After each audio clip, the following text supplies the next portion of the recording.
Pumpkin Jack is a 3D action platformer that's been released at the perfect time of year, Halloween. And as soon as I saw this title advertised about a week ago on Steam, I knew it would be right up my alley with its Halloween theme, medieval style gameplay, and colorful art design. So how does the game stack up? Well, let's find out. Pumpkin Jack takes place in the land of Arkansas, where the devil has devised a plan to doom the world and cause chaos. He unleashes a curse of endless night upon the land, and this conjures hordes of monsters everywhere. But it would appear that a wizard knows how to stop the curse and beat the devil. Not wanting to be thwarted, the devil sends his trusted spirit named Jack to Arkansas to defeat the wizard and carry out the task of plunging the world into despair.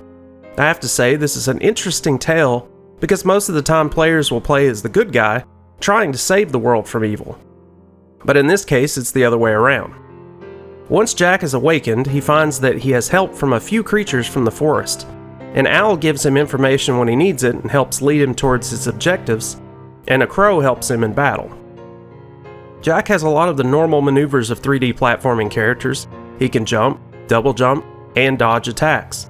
He can also attack with whatever weapon he has selected, and can send out his crow friend for ranged attacks.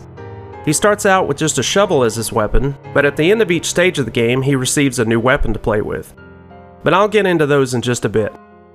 Platforming makes up a large amount of the game's 6 stages, and I'm happy to say that platforming feels really good here. Being able to double jump helps a lot with making long distance or precise jumps, and I really can't complain at all with how the game handles it. The game stages are made up of lots of different areas like fields, mines, a swamp, a graveyard, Skelly Town, and a winter wonderland. There are some collectibles that can be found like crow skulls and gramophones in each stage, and these add a bit of replayability for completionists and also make exploration more fun. Also, each time a gramophone is found, Jack shows off some of his dance moves. Almost every stage usually has a few sections that break up the standard platforming with things like riding in a minecart, on a magical horse, kart racing, or being carried by a gargoyle through a graveyard.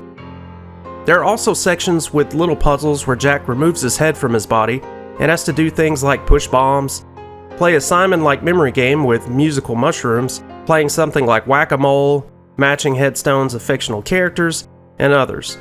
These are fun little breaks that give the player something to do besides just platforming and combat. And hidden off the beaten path are also merchant stores where the player can purchase new costumes for Jack using the crow skulls that they find as currency. These don't change anything in terms of gameplay, but some of them do look pretty cool. Now on to combat. The combat in the game is quite simple, but Jack will use a good variety of weapons that all feel a little bit different throughout the story. Once they are unlocked, they can be switched to at any time from a weapon wheel.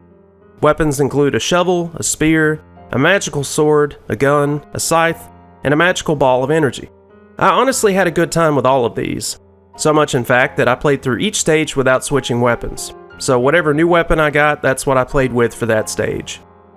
The combat itself isn't anything special, but it did remind me of something like Medieval, but with the ability to dodge, and things felt a lot smoother.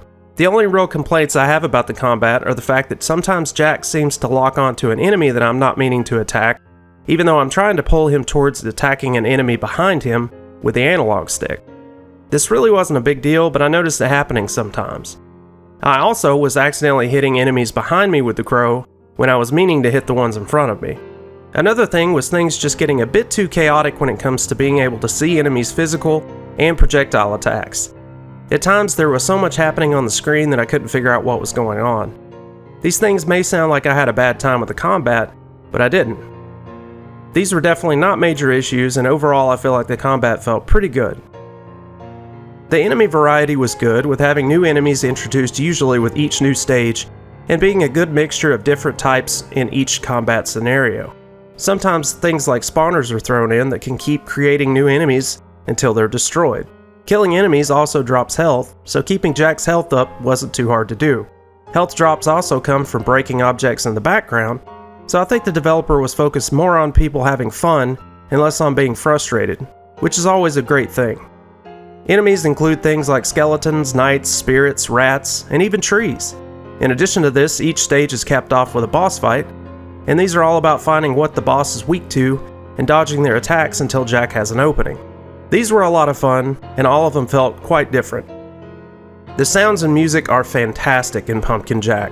The vibe of Halloween is colorful not only in the graphical presentation, but in the sounds and music as well. I can't say enough great things about the music here. The soundtrack is just so damn good. It reminds me of something like Danny Elfman's scores from the Tim Burton movies. Lots of orchestral music with haunting choirs and wonderful arrangements. I was very impressed. The graphics in the game are wonderful. It runs on the Unreal 4 engine, and everything was nice and smooth at 60 FPS. The colorful and cartoonish characters really fit the mood of the Halloween theme, and honestly that's one of the first things that drew me into the gameplay. As soon as I saw the graphics, it reminded me instantly of Medieval, and I was already stoked about playing it.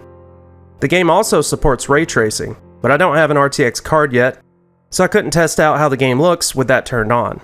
All in all, I didn't have any issues with performance during my playthrough. So, would I recommend Pumpkin Jack? Hell yes, I would. This game is a labor of love and it really shows. Everything from the well put together level design, amazing art style, and the incredible soundtrack really come together in a wonderful union of all things Halloween. This game is perfect for anyone who likes 3D platformers and just wants something fun to play. The game is a bit on the short side, clocking in my playthrough at just about 4 hours, but I loved every minute of it, and I can't wait to go back through and get every collectible and enjoy this game again.